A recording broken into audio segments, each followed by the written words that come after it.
the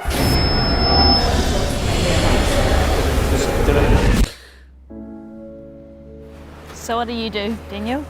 I work at a cafe. Yeah, so I just make coffee for people all day. So you do more than that? No, I just make coffee.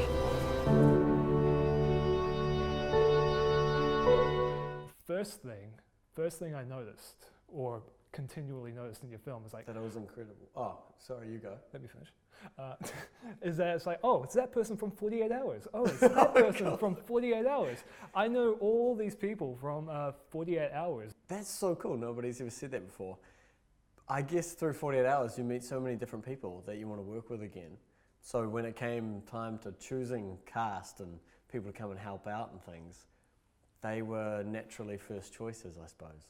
Yeah. Because people that do 48 Hours are people that genuinely love filmmaking and love films, enough so that they're going to stress themselves out for 48 hours straight, often getting no sleep. So they are people that are committed, and that's like who you want involved in a film. Yeah. And it's also like every 48 hours you get to have a look at the talent that's out there in the country on screen.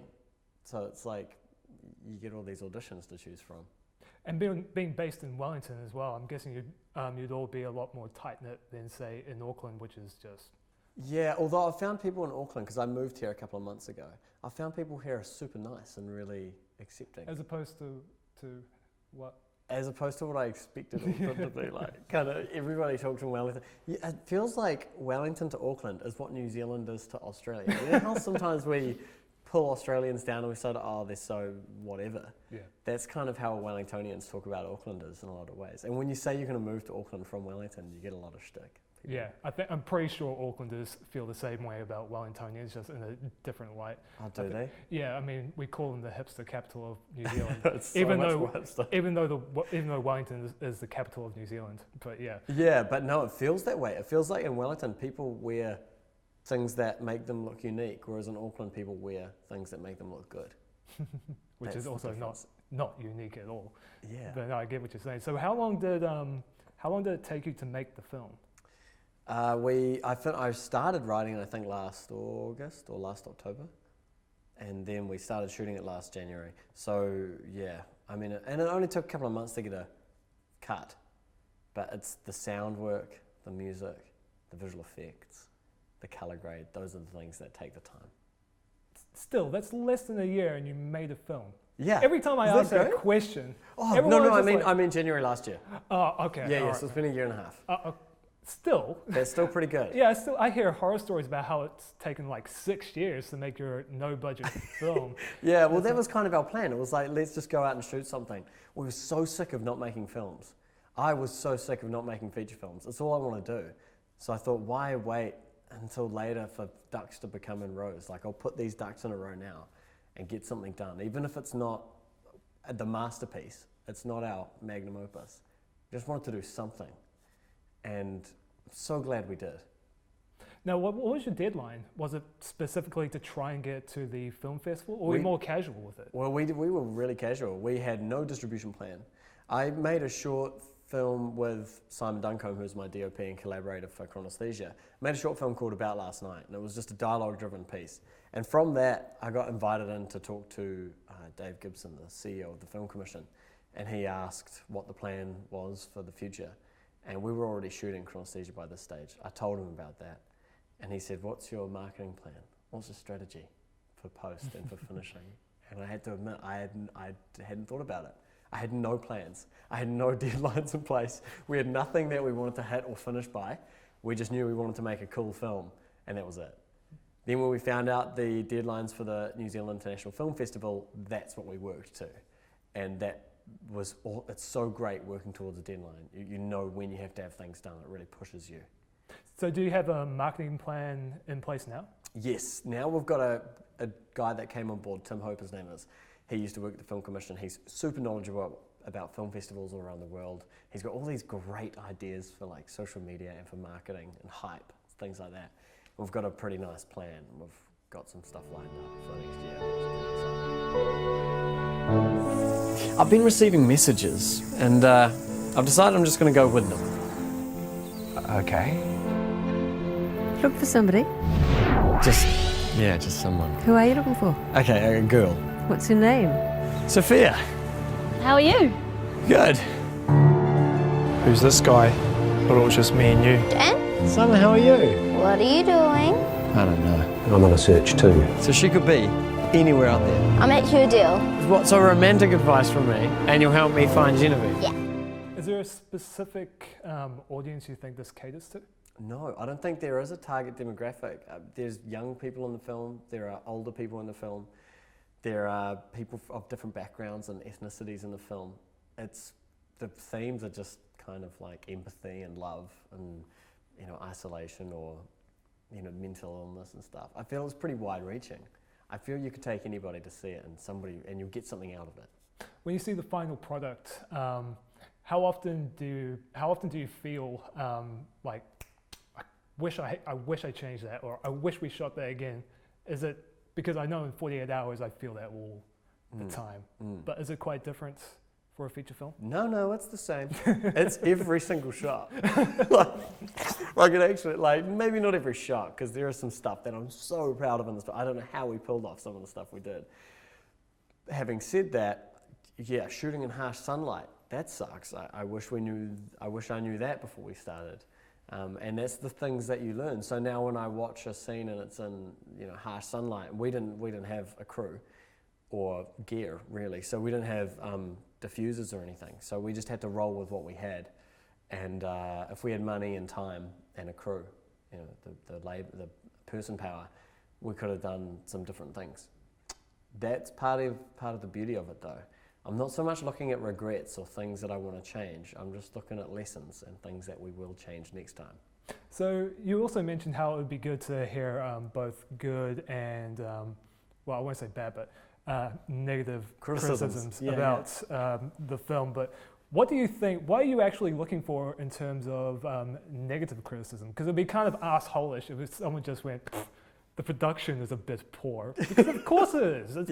It's a shoestring budget. How it was made, yeah. Well, no, I'm into that. Anything and everything. We had this time in 48 Hours a couple of years ago where on Twitter people were saying really like mean things about our films. And I got really excited. It means that people are taking it as a piece of art or taking it as a film and not just like a project that some people did. It means that people are taking it like it's a real thing. As soon as people get bigger or more popular, they get torn down more. And so I hope my skin is hard enough to feel, oh cool, people are tearing us down. That means we're well known. Or that means they feel like we're robust enough to be picked on. But it might also put you in the weird state of limbo if someone's like, this is something good. This is part of it which is not good. Yeah. But that would be nice. That would be like pointing out the rotten parts of a piece of meat. You know, you just cut them off. Oh, just cut delicious piece of meat. Fat. I mean, you know, you cut off the fat of a steak. Someone else might love fat. Exactly. Yes. So I don't know. But I have seen the film, and I am a nationally renowned film critic. Let's hear it, man. You want to hear? Yeah, bring it on. All right. So, I really like you though, so don't upset me too much. we'll change that. So I'm going to give it to you in a compliment sandwich, which is compliment, criticism, compliment, big juicy bun of a compliment. Okay. You make Wellington look so damn pretty. The location choices are just ace, and I can't recall a film, New Zealand film, for a very long time that really just embraces the look of Wellington like this film. Oh, that's great. It's not simply just pandering to Wellington. The locations all serve a distinctive point as well. Simon Duncombe, who shot the film, he owned the camera, and he kind of collected gear as we went through the shoot. The guy didn't have a matte box. Like we had only a couple of lenses to use. It's really a huge credit to him how good the film looks. A lot of the time we were in really trying conditions and we had crazy time constraints when it came to cast, or the weather would change and just like that. So he would just have to roll with it. I mean, he was the only crew member. He had to do all of the exposure, he had to keep an eye on the sound, he had to keep an eye on everything as well as coverage. So yeah, he really pulled it out of the bag. The guy's incredible. I noticed that your credits roll list is like half a minute long, which it kind of made my jaw drop, to be honest. Yeah. There were also some scenes where you had weather in the background acting really harsh, and I was trying to pick out if it's like done in After Effects or if it was you actually managed to get the perfect shot. Yeah. Simon Duncombe is also an animation supervisor at Weta Digital. There you go. So he worked tirelessly. Okay.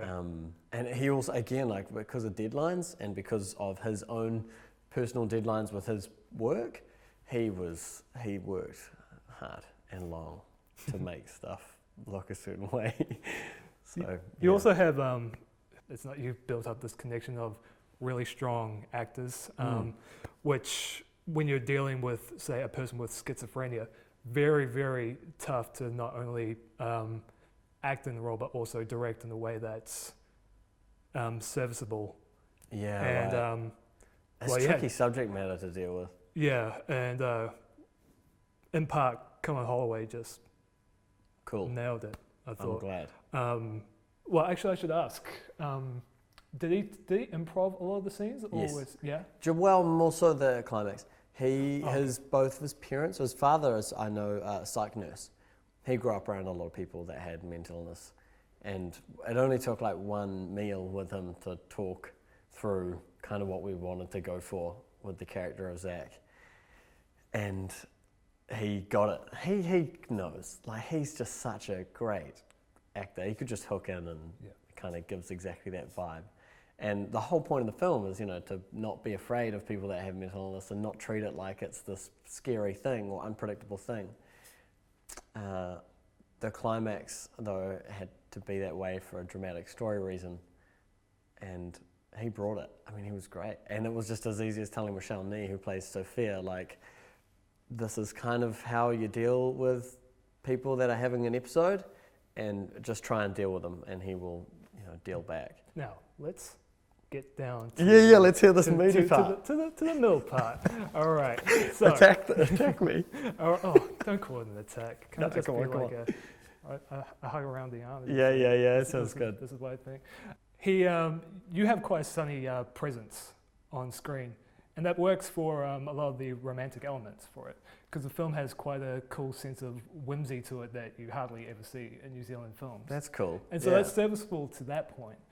But there was also this part of Daniel where the film was trying to imply that he was kind of distanced from his emotions, but given that presence you were giving on screen, it didn't really feel it. He didn't feel the way. That's hilarious. You said it. Yeah, Simon and my partner at the time, Abby, who's in the film as Imogen, the yoga instructor, she was on set a lot of the time. She and Simon would both say to me after so many takes, like, if I was happy and I was like, cool, let's move on, they were like, are you sure? Because that was really Hayden, that take. That wasn't so much Dan. I've really struggled to not connect with somebody on the screen, like in a scene. If we're talking, I want to look them in the eye. I want to, touch them or feel at ease. So yeah, as an actor, trying to hold back on that, or not so much hold back, but trying to not have that as an instinct. That was my challenge.